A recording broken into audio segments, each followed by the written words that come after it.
orange juice aerobics. Try to make this a little shorter today. Okay, today talk about why I do this. That answer is right here. And I've never been the best basketball player. I'm not Kobe Bryant, let's just put it that way. But you don't have to be Kobe Bryant. A lot of kids, especially these days, have like imposter syndrome and they're scared to try something. Basketball is one of those things I think that everybody should try. I can't tell you how much it's impacted my life in terms of confidence. And I wasn't always very good. Today, I think I play at like a very, very high school level, which is fine. And you don't got to be a college basketball player either. I've beaten at least 5 Division I players in the gym though. I mean, I've handed losses to at least 5 college players who have played in Division I. So, I mean, you can say what you want, but I've played with Division III kids who should have been Division I. In Miami, Division III is like almost Division I in Oregon. A lot of people don't know that. In Miami, Division III is almost just as good as the Pac-12. Regardless, I could brag about my friend beating a dude in the NFL. I beat an NFL wide receiver. Me and my boy beat an NFL wide receiver one day in the gym. Doesn't matter who it was. Long story short, playground legend. I never liked organized sports either. I always hated the coaches. I always hated the parents getting involved.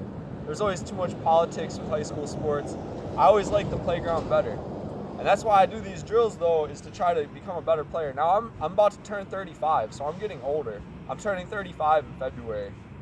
But I kind of made a deal with myself that I'm going to quit playing when I turn 40 or 41 because I don't want to end on an injury, and I'm kind of transitioning right now to marathon running. I'm going to just start running the marathon every year, maybe 2. But long story long, I do the dots to try to evolve a weakness in my game. Because, like I said, I'm not Kobe Bryant. I'm not Michael Jordan. I'm not even Nick Van Exel. I'm more like Bruce Bowen, who was a great player for the San Antonio Spurs. He retired about 10 years ago. But I'm the guy who plays defense and helps Kobe Bryant. A lot of times superstars get judged based on their winning and losing, but a lot of times it doesn't come down to them.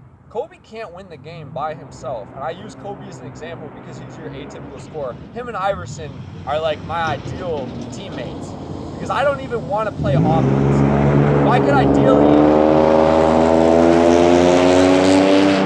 my ideal role on a team is just to rebound and pass the ball and help someone win. And I've won a lot of games doing that because it's about shooting percentage. It's a make or miss game. If the ball goes in, you score. If it doesn't go in, you don't score. So the way I look at the game is whoever's the best shooter should shoot. If I'm not the best shooter on my team, why should I even shoot the ball except to keep the defense honest?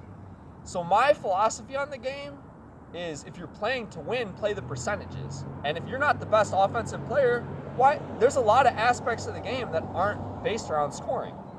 And that's how I win a lot. So I'm not the best player. I'm not a scorer.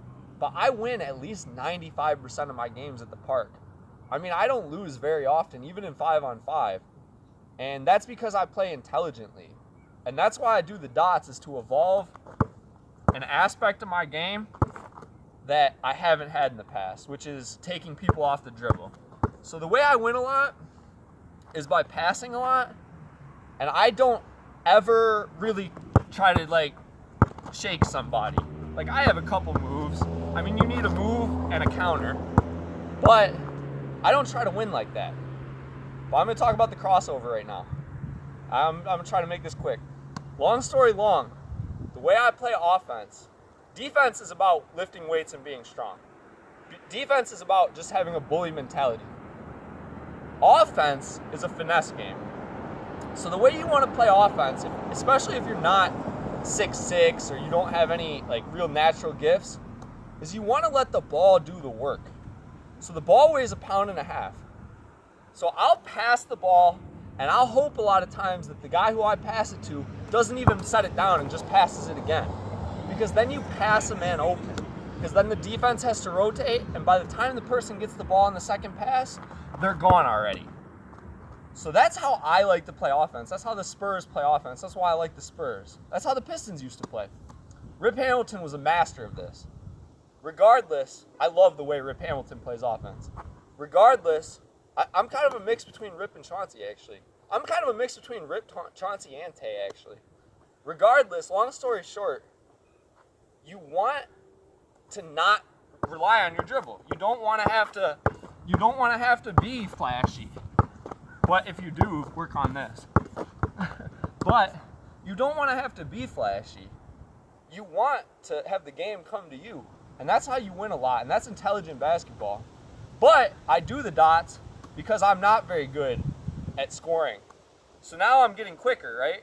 And that's helping me defensively in terms of just staying with people and staying in position. But doing the dots is really for my crossover, where I'm trying to evolve into more of a scorer. So I'm going to talk about the crossover right now and why I do the dots. So I do the dots, I work on my single leg strength, and that helps me shift my body weight quicker. And it's definitely working after 8 months.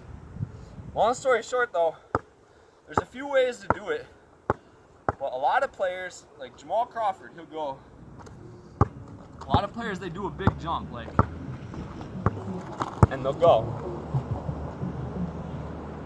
That's not my style. So what I'm working on now is really being able to take someone off the dribble. And like where the dots actually come into play is when you try to cross someone over in isolation. So a lot of times people, they'll do a bit and then they'll go, I think they call it a hezzy crossover. My crossover isn't the best. This is why I do this. They kind of, it's almost like a little jump, like I don't know how to describe it.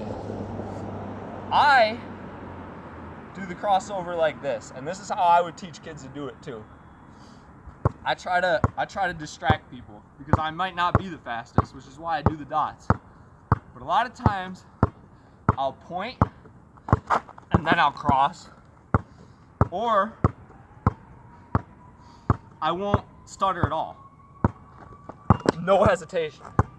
And that's the best way to do it. And that's why I do the dots, is to improve that aspect of my game. And then when you get really strong in the waist, that's when you get a bigger defender who's maybe not as good a shape as you are. You hit him with one, hit him with two, and you're gone. And that's why I do this. And that's kind of my philosophy on the game. And I don't even think, you don't even need to utilize the crossover really. It's not the most important move. You really shouldn't be trying to take your defender off the ball all the time. You should try to pass your teammates open and create kind of a chemistry like the Spurs. But you should have an ISO game too. Everyone needs to do the crossover. And if you are going to do it, do the dots, work on it, and that's the exact motion. So the dots are the exact motion I'm looking for in terms of my agility. And that's why I do this. I'm gonna do the dots on a run today. But that's kind of, oh shit, I got time. I can do the dots right now. But that's my philosophy on it, is training in a way where I'm doing the actual movement. Like when I'm doing the dots, that's the actual movement I need for when I'm working on that.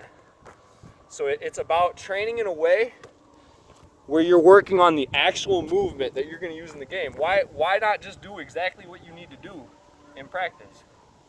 So like really just working on that all day because you may as well just do exactly what you need to do in practice. And actually, I said this last week, I might start working on that because that's my favorite. That's my favorite crossover.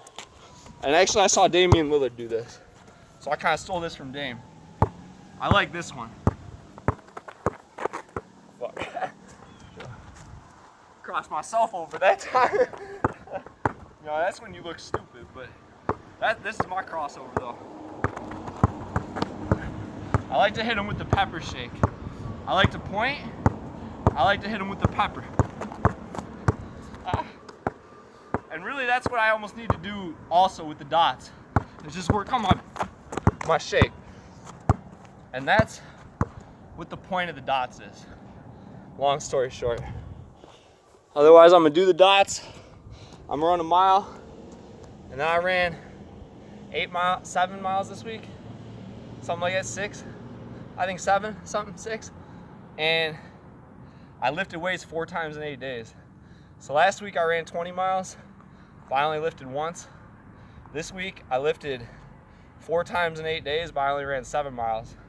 And that's another thing about training though too, is you can alter your training. You can go from running to lifting to running to sprints to long distance to whatever. But ultimately though too, if you keep switching your training up, you're gonna lose some results. So like me lifting weights more this week instead of running as much, that's great, but then I lose some of the cardio. So really you just always gotta work harder too.